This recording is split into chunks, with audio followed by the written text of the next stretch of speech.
Assalamu alaikum, my viewers and students of criminal law. I'm Tariq Rashid. तो criminal law में आज हमारा जो टॉपिक है वो कॉमन ऑब्जेक्ट और कॉमन इंटेंशन है। पीपीसी हमारा सब्जेक्ट है, पाकिस्तान पीनल कोड। तो हम देखेंगे कि कॉमन इंटेंशन क्या है, कॉमन ऑब्जेक्ट क्या है, इसके इंग्रेडिएंट्स क्या हैं और इसके रेलेवेंट सेक्शंस जो हैं वो कौन कौन से हैं।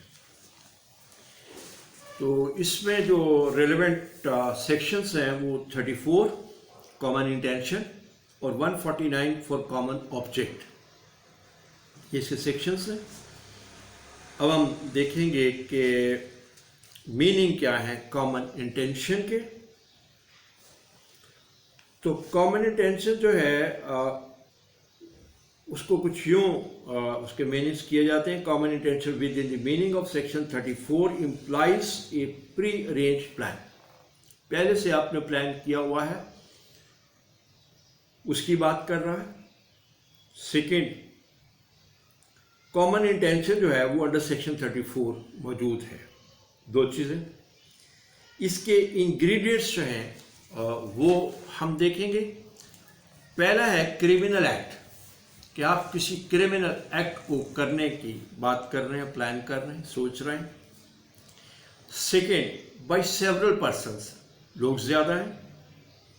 Third, in furtherance of common intention, आप सारे कोई क्रिमिनल एक्ट जो है वो अपनी कॉमन इंटेंशन जो है उसकी फर्दरेंस में कर रहे हैं, उसके नतीजे में कर रहे हैं।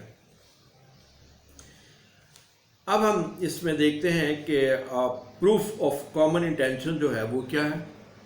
तो strict proof of common intention of concern persons is normally not possible, but the same can be easily gathered from circumstances of the case. तो ये केस टू केस उसके सर्कमस्टांसिस से कॉमन इंटेंशन जो है वो देखी जाती है। अब है जी कॉमन ऑब्जेक्ट अंडर सेक्शन 149। इसके इंग्रेडिएंट्स हम देखेंगे। पहला है ऑफेंस इज कमिटेड, इसमें जुर्म किया जाता है। सेकंड, अनलॉफुल असेंबली की जाती है। थर्ड, इसमें मेंबरशिप ऑफ अनलॉफुल असेंबली जो है वो होती है, यानी हर बंदा इसका एक मेंबर होता है। Fourth, in prosecution of common object, तो इन सारों का ऑब्जेक्ट जो है वो कॉमन होता है। वहां कॉमन इंटेंशन थी, यहां कॉमन ऑब्जेक्ट है, मकसद एक है। पांचवा है knowledge of likelihood of offence being committed, तो इसका उसको एक नॉलेज भी होता है कि ये ऑफेंस होने वाला है। स्कोप ऑफ सेक्शन 149 जो है वो क्या है, तो कहते हैं section 149 is merely enabling provisions and not provide a substantive offence. इसका जो ऑफेंस है वो सब्सटेंटिव नहीं है। प्रूफ इसका कैसे होगा, तो प्रोसिक्यूशन जो है इसको प्रूव करेगी। Prosecution must prove presence and participation of each of the accused in unlawful assembly for conviction. तो उसे साबित करना पड़ेगा कि जनाब यार अनलॉफुल असेंबली का मेंबर था, कॉमन ऑब्जेक्ट था। ये आप केस लॉ में देख सकते हैं, इसमें 1994 SCMR 588। अब हम देखेंगे इन दोनों में डिस्टिंक्शन क्या है, फ़र्क क्या है। कॉमन इंटेंशन क्या है, अब ज़ाहिर एक ही चीज़ लगती है, कॉमन ऑब्जेक्ट भी एक ही लगता है। तो पहले हम देखेंगे कि इसकी रेलेवेंट प्रोविजंस में फ़र्क है। तो रेलेवेंट प्रोविजंस में एक प्रोविजन 34 है जो कॉमन इंटेंशन की बात करती है, और प्रोविजन जो है दूसरी वो कॉमन ऑब्जेक्ट की है, वो 149 जो है वो सेक्शन है। As to number of person जो है, कॉमन इंटेंशन में apply to a case where the culprit are more than one. तो कॉमन इंटेंशन में एक से ज़्यादा लोग हैं जो कल्प्रेट हैं। कॉमन ऑब्जेक्ट जो है वो अप्लाई होता है in only cases in which culprit are 5 और मोर। उसमें एक से ज़्यादा, इसमें 5 या इससे ज़्यादा लोग होंगे तब कॉमन ऑब्जेक्ट अप्लाई होगा। Method as to meeting of mind, के जहन जो हैं वो मिलते हैं, उसमें देखेंगे कॉमन इंटेंशन जो है रिक्वायर ए प्री कॉन्सेप्ट और meeting of mind.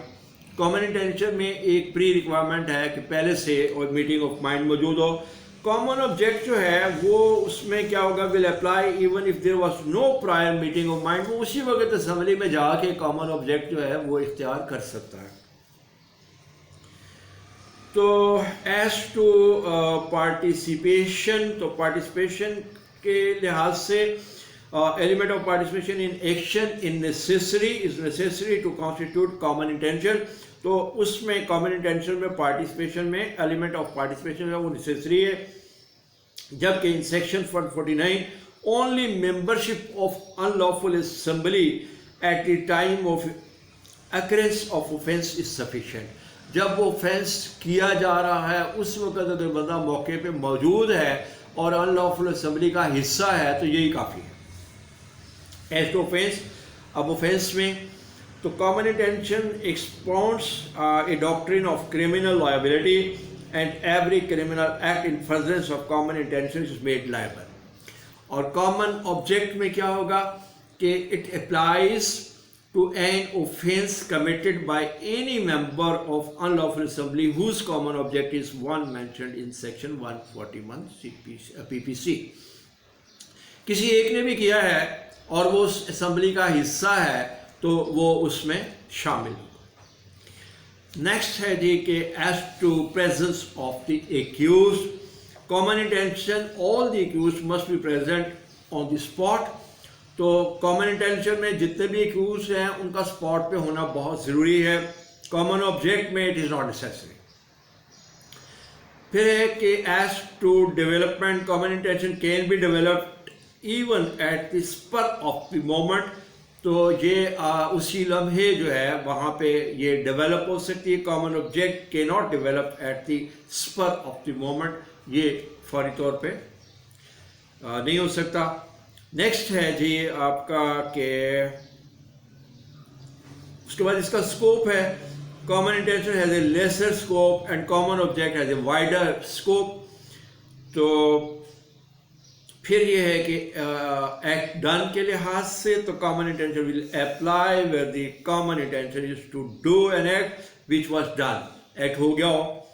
Common object जो है will apply even if there was no common intention to do the act but it was done in furtherance of the common object of the unlawful assembly। तो unlawful assembly है और उसका एक common object है, उसकी furtherance में अगर कोई एक्ट हुआ है तो it is done। तो इस तरीके से हमने देखा कि ये common intention और common object है। सेक्शन 34 एंड सेक्शन 149 है। दोनों को हमने डिफ्रेंशिएट भी किया in detail. Hope the answer is done. Thank you very much. अल्लाह हाफिज़।